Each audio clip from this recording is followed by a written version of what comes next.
guys, welcome back to my YouTube channel. I just got off work, so I might look like a dusty little ball of dust, but we are doing the long-awaited part 3 of the mental health series. Yeah. This one is very important to me, and very much so, I guess, worse than the other ones.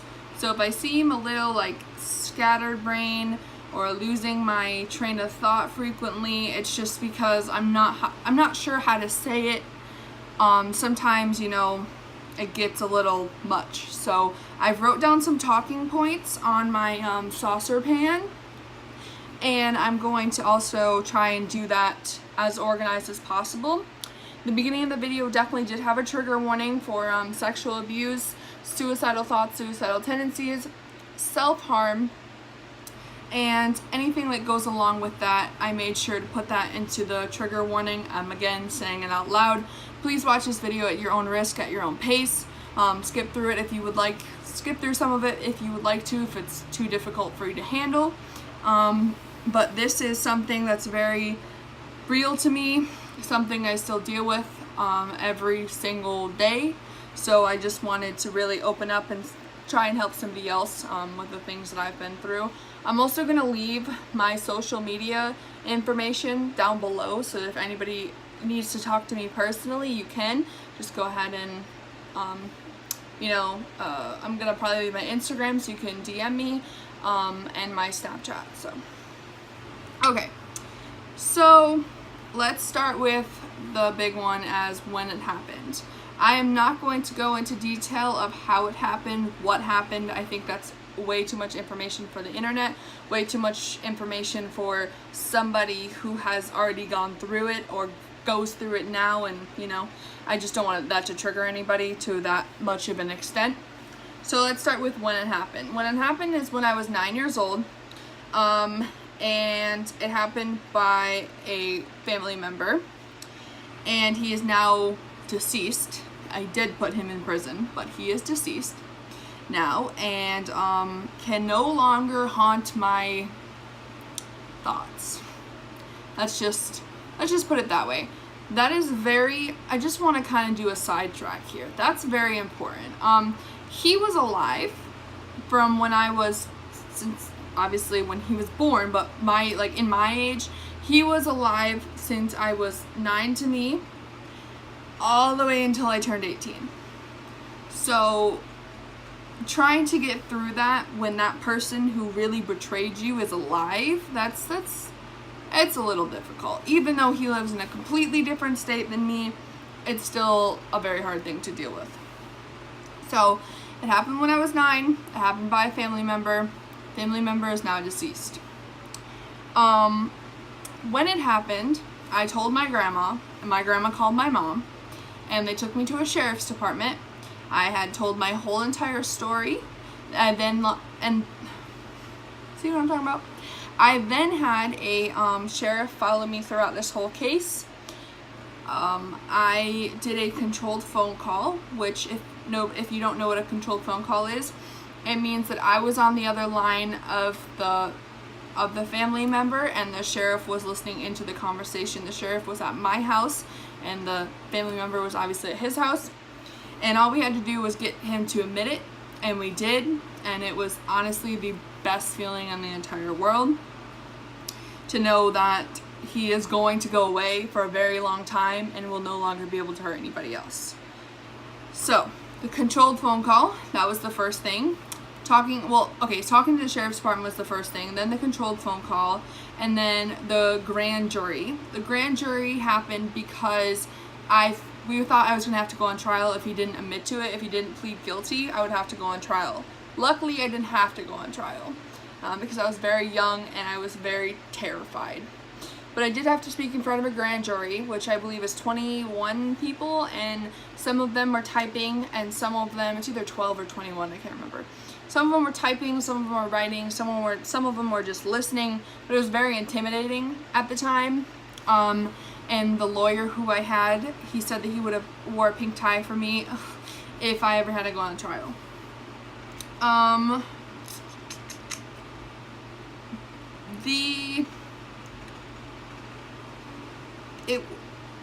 it wasn't even the start of it, going through that whole process of what I had to go through after, if that makes any sense. Because something like this, regardless of the extent of it, is not something that can just go away after it's dealt with. You know what I mean? So after everything was dealt with and he was put into prison, he was put away, I had to go through multiple counselors, tell my story 100 different times.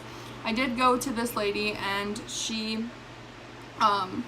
worked for the Bavona Children's Center, and she gave me a bear, and the bear is so beautiful. It's like a maroon color, and it's very heavy, and I still have that bear almost 10 years ago, or from now, no, whatever.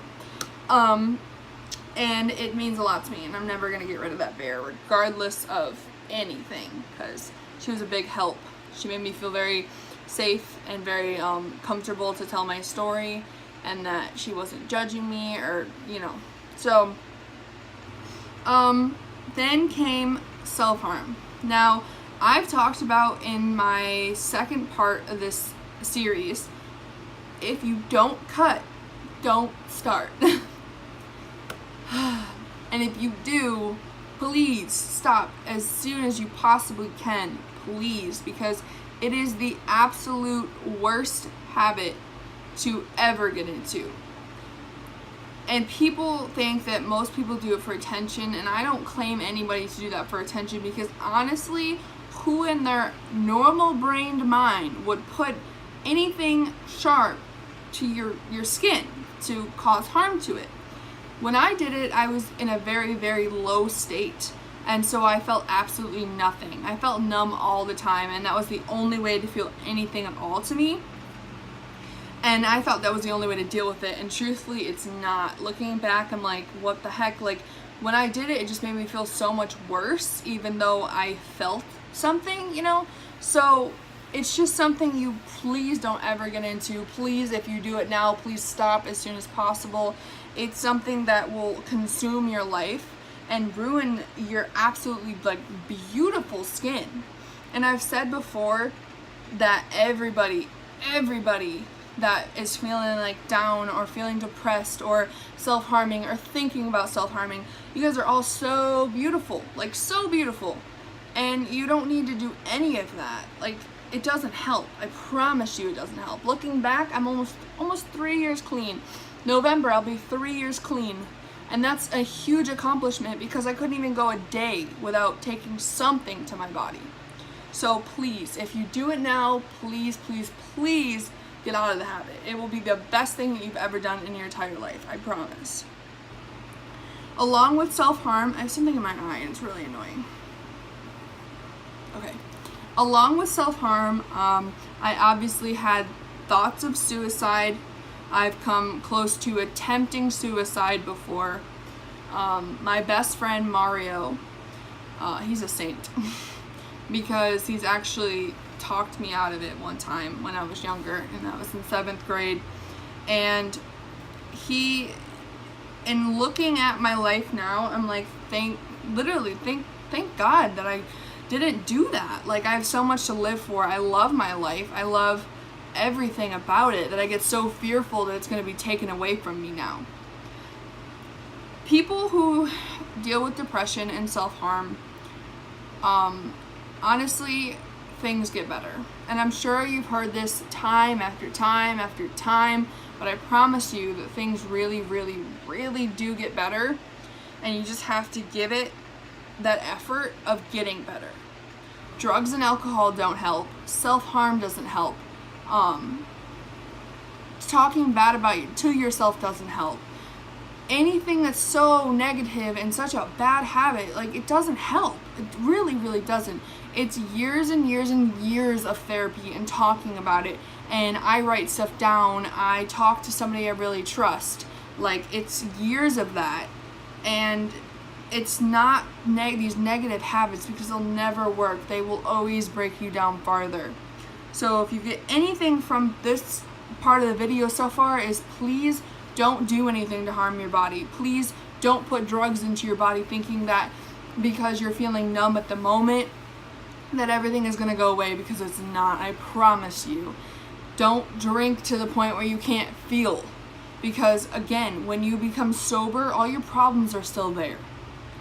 Don't rely on other people for your happiness. My boyfriend is my best friend. I talk to him, obviously he lives with me, but I really like open up to him. I pour my heart out to him about the way that I'm feeling, my anxiety, all that kind of stuff. But it's at the same time where I still have to be able to pick myself up off the ground and continue to go. And it's not easy sometimes. I have days where I don't want to do absolutely anything, but I have to push myself to get up out of bed. I have to push myself to go and do something, like be productive, write something down, like watch part of like my favorite YouTube people or my favorite Netflix shows or something that makes me feel better. Because living in a world of sadness is not something that you want to do. It's very, very lonely. You constantly feel so like worthless and very like hopeless, and it's none of that is true. Your brain really, when you go through depression, you go through anxiety, you go through everything, your brain blocks out what you really should be focusing on, and that's getting yourself better, talking to a therapist, talking to somebody that absolutely adores you and cares about you, even if it's a family member. Writing stuff down just to throw it away, doing things that really make you happy, because that's the way to live. Looking forward to waking up in the morning and going to see people that you adore and love, that's the way to live, and that's how you want to live. You don't want to live in years and years and years of sadness and years and years and years of hurting yourself, because honestly, your outcome is that you're just going to be miserable. And cutting, that's great. Like, that's a relief for a second, but then it's just, you go weeks and months and you keep going and doing it, and it just makes everything so much worse. So it's very important that when you're feeling depressed or suicidal, that you do speak to somebody, because they can help you, and even just getting out your feelings that you're feeling in that moment can help, instead of bottling it up. Because again, if you bottle it up, it's going to come out at one point or another, and that's when you're going to turn to something that's very toxic. I know that a lot of females will turn to like having sex with random guys just to feel something, to do drugs and drink alcohol and do drugs, self-harm, so many just reckless things, reckless driving, anything like that. That's all signs of suicidal thoughts.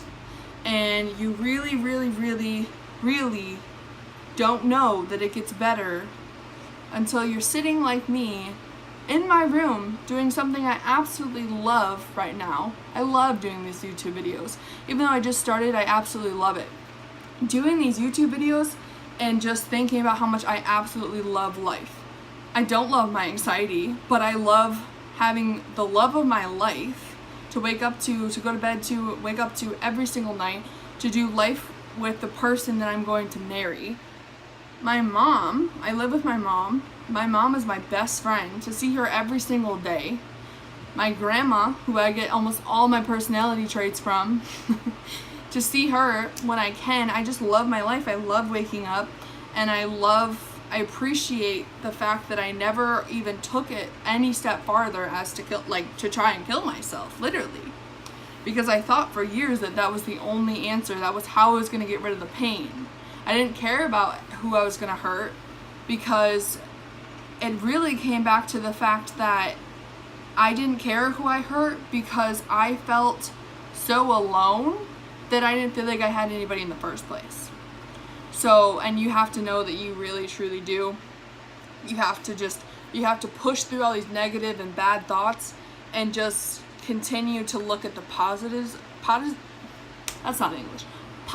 of life, because there's so many of them. And if you can just find one, just live for that reason, then you will start to really find hope and to heal the way that you need to. But bottling it up, that's just not how you're going to heal, and I promise you that. You need to just take one thing from this whole video, this whole almost 15 minutes of this video.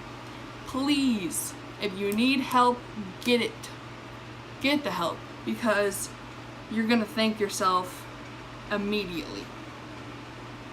That was a rant. But I'm so serious in absolutely everything I said. You just don't, life is too short, and people are taken from this world every single day, every single second. Please don't let it be by your own hands, because your life is so beautiful and so precious that it's worth living, and you'll find that out. You really will. And you may think that there's not one single person who cares about you, but somebody that you met, I'm a cashier at Staples. One person that I met for about, 2 minutes, and something happens to me, and I'm sure when my name comes up in a newspaper or an obituary, they're gonna be like, oh, I knew her. And it's gonna affect them in some way, and you just don't really think about that. So please know that you're beautiful. You're absolutely worth every single ounce in this world. And if you're ever thinking about harming yourself in any way, please speak up and get the help that you need. I will go even as far as to post the suicide hotline underneath this video for absolutely anybody who needs it. Again, if you need to talk to me personally, I'll leave my social media information down below. Even if I get just a few views on this video, because of course I'm just starting up, if I could just help one person, my whole goal would be complete. And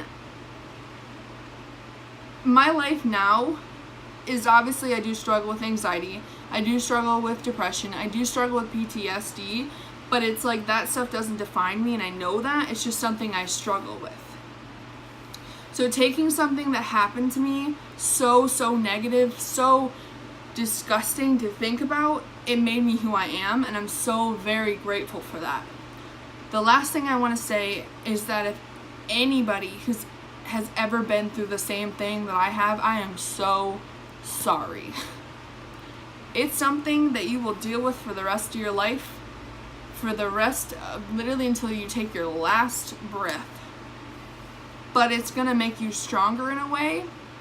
And to the people who have gone through it, who have never said anything to anybody, I'm sorry that you don't feel like you have somebody that you can trust with that, because I promise you that once you say something personally, like inside, it gets better.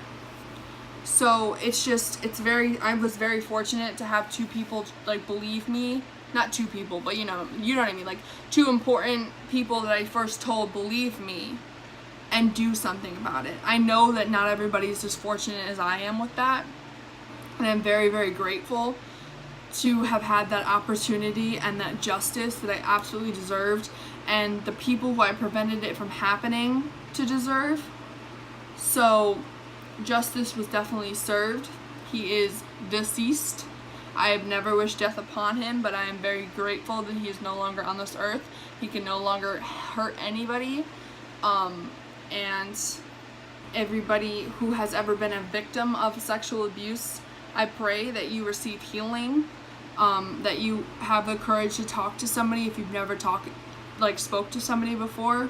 And I really, really hope that your life, you find purpose, you don't ever take your life by your own hands, and that you do know that you are absolutely 100 and 1,000% beautiful and worth living as much as the next person.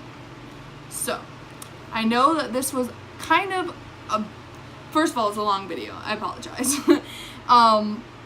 But I think that the information that I gave hopefully helped at least one person who watches this video, and that was my goal. So by telling my story, I hope to help somebody else. I hope that you guys have a fabulous day and night, and I will be back with a new video very soon. Comment, like, and subscribe.